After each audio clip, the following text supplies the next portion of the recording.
All right, traders, welcome to today's recap. This is Christian from Hertz Tribeca Trade Group, and it is Thursday, May 23rd.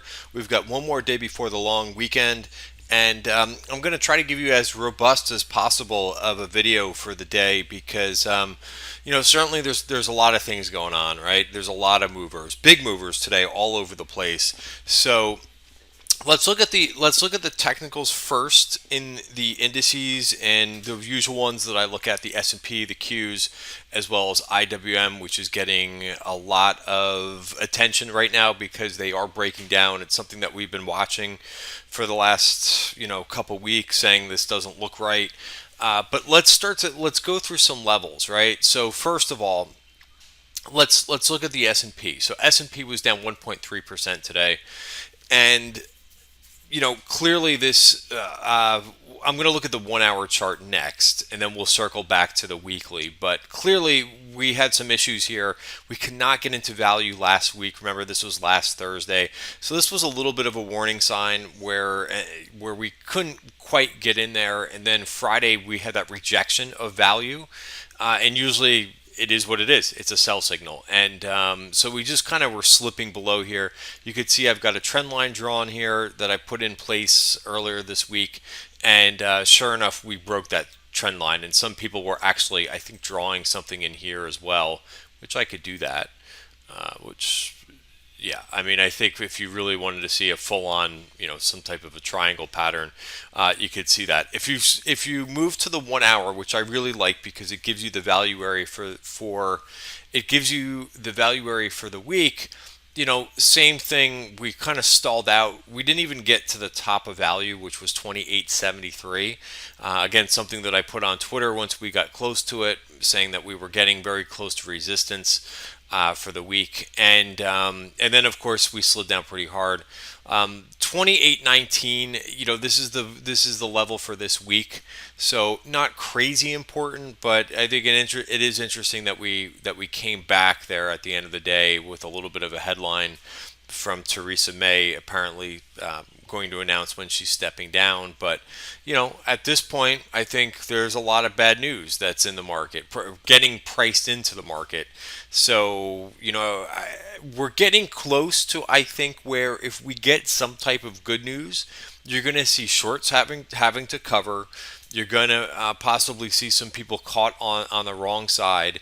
But I do think at this point, from a sentiment standpoint, things are getting very much tilted to the downside, meaning we just haven't had any really good news in a while. And for a short-term pop, we could possibly, if we get maybe just a little bit more anything that's good news, such as even Theresa May leaving, the market popped a bit on that. So that's kind of the state of, I think, where we are. And I just wanted to show the more important level, which I said I would go from 1 hour to the week, and then we'll talk about Qs and IWM very quickly. IWM with the most stress points. So for tomorrow, now keep in mind, tomorrow, is a Friday before a 3-day weekend. Traditionally, my thought is that people don't really want to add a lot of risk on a Friday. I would also look at that from the viewpoint of the shorts and the longs. The shorts probably are not going to want to be, who have been kind of in control of this market for the last week. I don't think that they're going to really want to carry a lot of risk either. So you could see a little bit of short covering, and I don't know what the longs do. I don't know if it's really makes a ton of sense given the 3-day weekend and the way that these overnight moves have been going. But if we can hold somewhere around 28.17, that would be really nice. I think that would be, considering how nasty this week and the price action has been, I think that would be a positive. 28.17, and again, that's a level that we've been talking about for a while. Remember, we touched here, back here, 2 weeks ago, and we bounced pretty nice. But we're pressing that again. So Qs.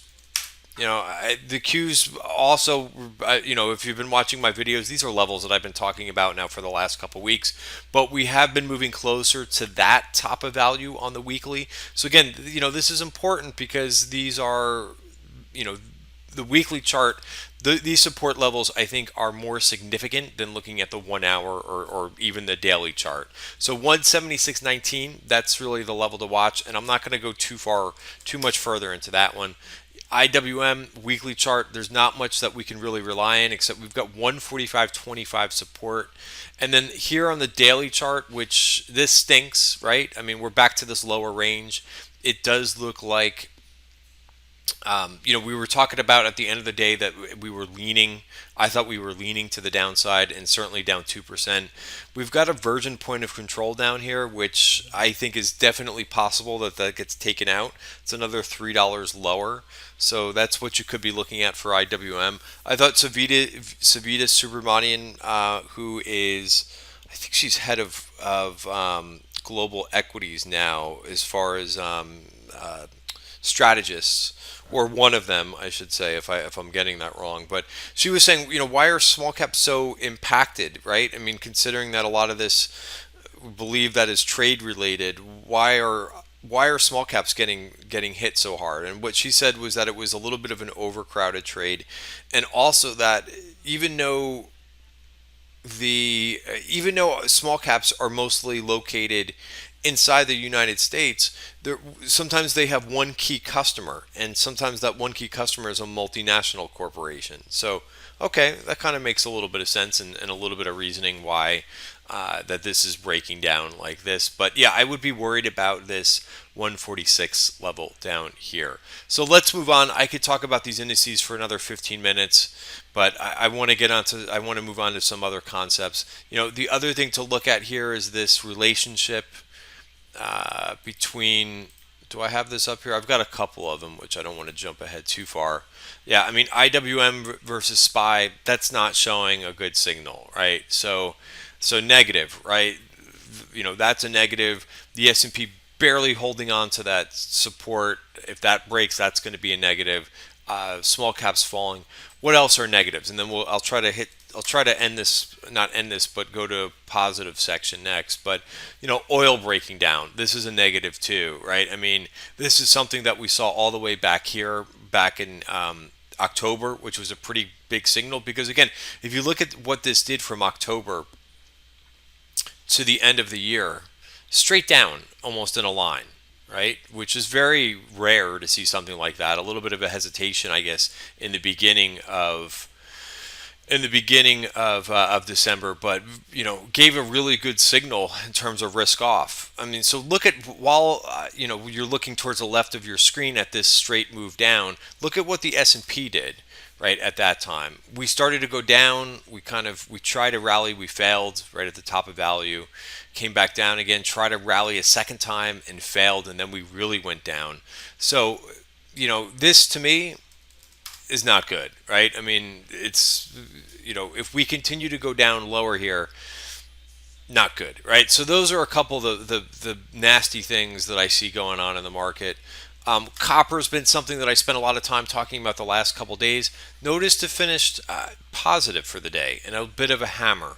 So maybe, considering the correlation between copper and emerging markets, that maybe the damage is almost over. You just have to kind of wait and see. EEM was down another 1%. It does have support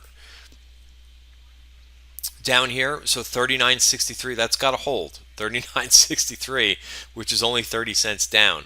Another ETF, KWEB, the Chinese Internet ETF, that also is breaking the value area for the year. It did take out a virgin point of control.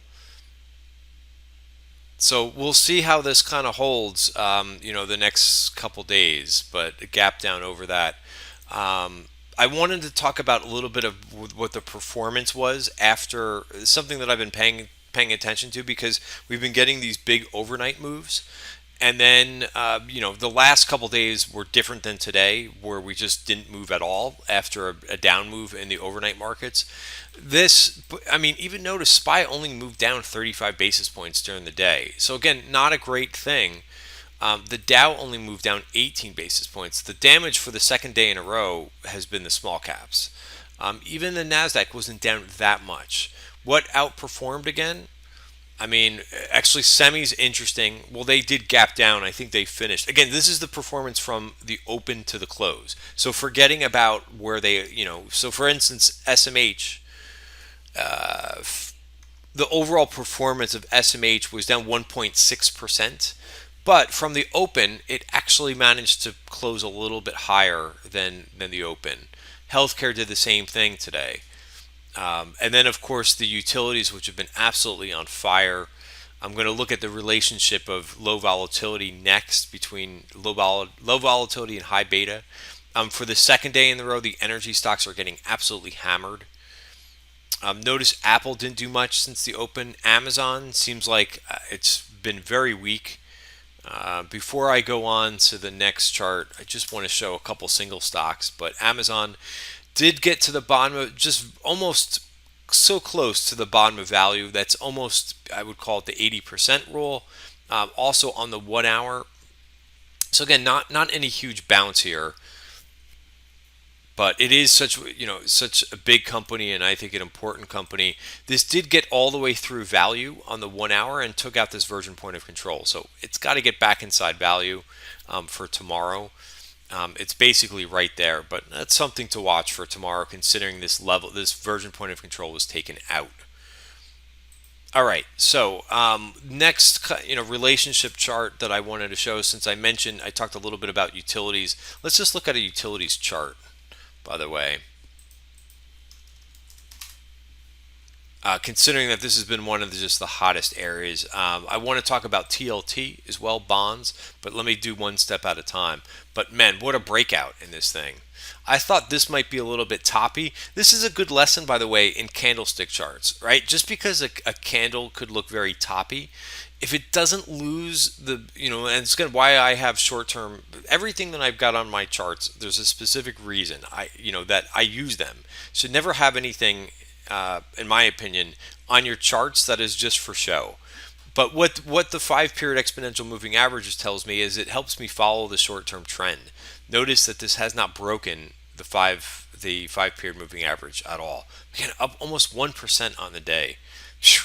You would just think, you would look at this chart and if you thought that this was the overall market, you thought we would be doing great. But man, utilities are hot right now. So before I go to bonds, look at the relationship between. So again, I'm trying to just look for a little bit of clues about what could be happening next when we start to get to a little bit of extreme moves. But this is a chart that I've been watching quite a bit as well. This is so you just have to follow me through this analogy just for a second. This is low volatility versus high beta. There's a couple low volatility ETFs which have been capturing a lot of inflows. So one is SPLV, that's low volatility. Another one is USMV, that's minimum volatility. There's a slight difference between them, but I'm not going to go into it right now. And then high beta, right, which is a lot of growth type names. So notice that low volatility equities. Again, both these ETFs, they're equities, but one is just low volatility, which has utilities, energy companies, and this has been ripping since since the beginning of May. Now, notice that this did the same thing in the beginning of December, and it topped out the day. I think we had one more day before the low point, which was 1224 in equities. So is this telling us something? It's possible this is getting pretty extreme, I think, at this point. So maybe that's signaling that this low volatility rally might be starting to come to, or might be getting somewhat exhausted to the upside. We'll see. You just have to kind of watch that on a day to day. I mean, I don't know. Can these utilities manage to go up more and more versus everything else? So if you look at what's in here, right? It's not all. I keep saying utilities, but it's not all utilities. The top names in this ETF are RSG, NEE, which is the most stellar, I think, utility. Exelon's in here, Eversource. So it is a lot. Duke Energy, AEP. These are utilities. You also have Coca-Cola in here, Waste Management, Dominion.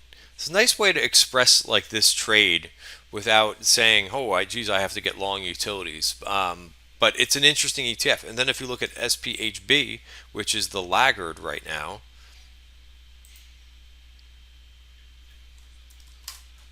so anyway, I think this is, it's an interesting relate. AMD, Twitter, Netflix, Nvidia, Autodesk. Interesting. United Rentals in here is in here. Amazon, ABMD, Micron, ALGN, Salesforce.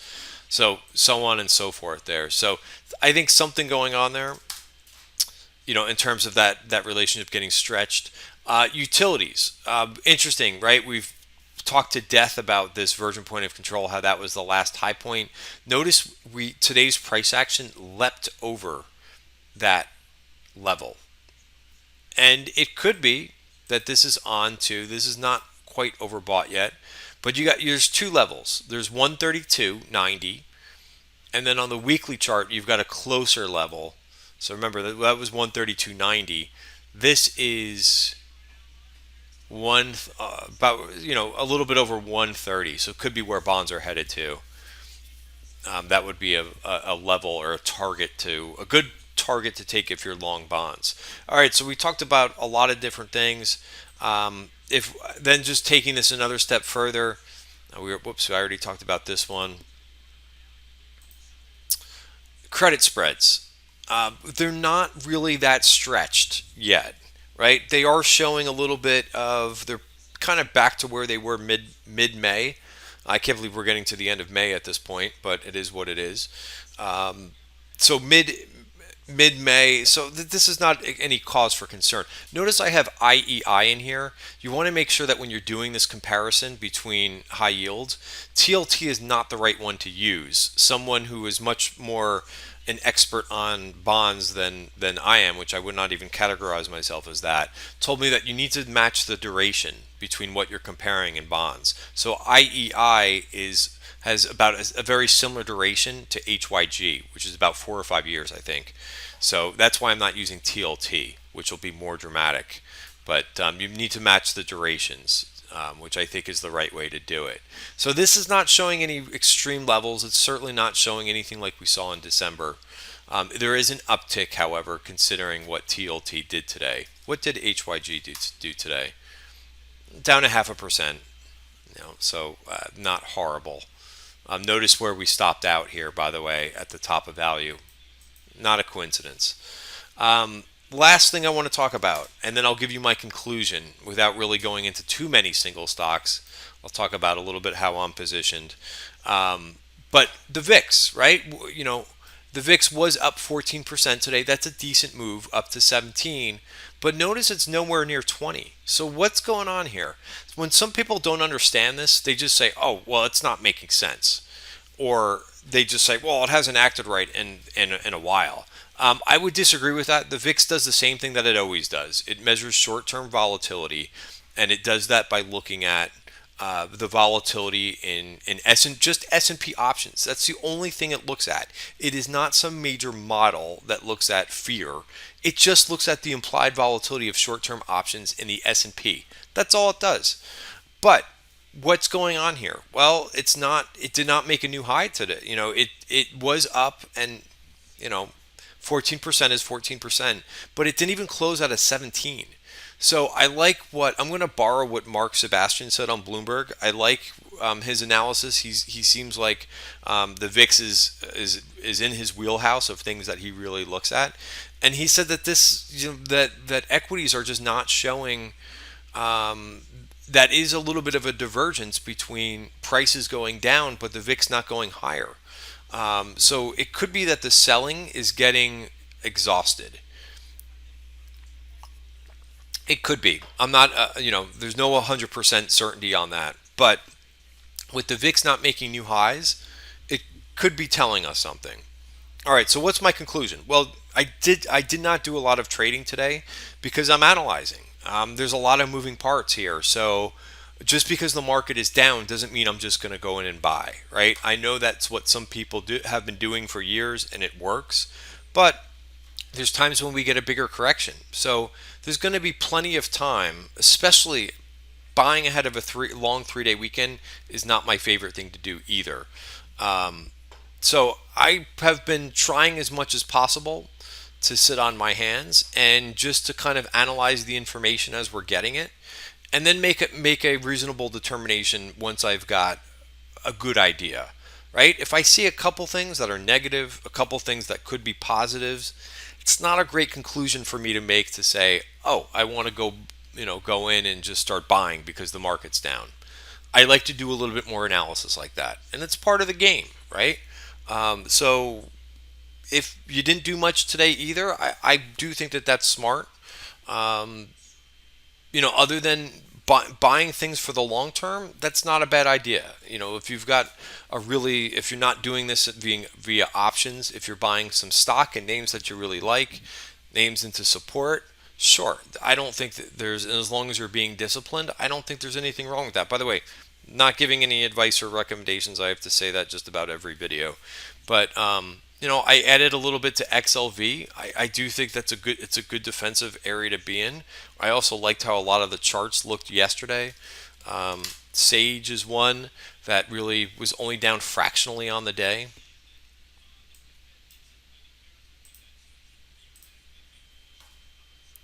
That's not a bad look. Just to kind of change the subject here a little bit, or change the sector. I did buy just a tiny bit of Twilio. Why did I do that? Because it has support at that top of value at the red line 50-day moving average. Again, small position, and that's how I'm trading right now. What do we see in option activity? A couple interesting trades today, by the way.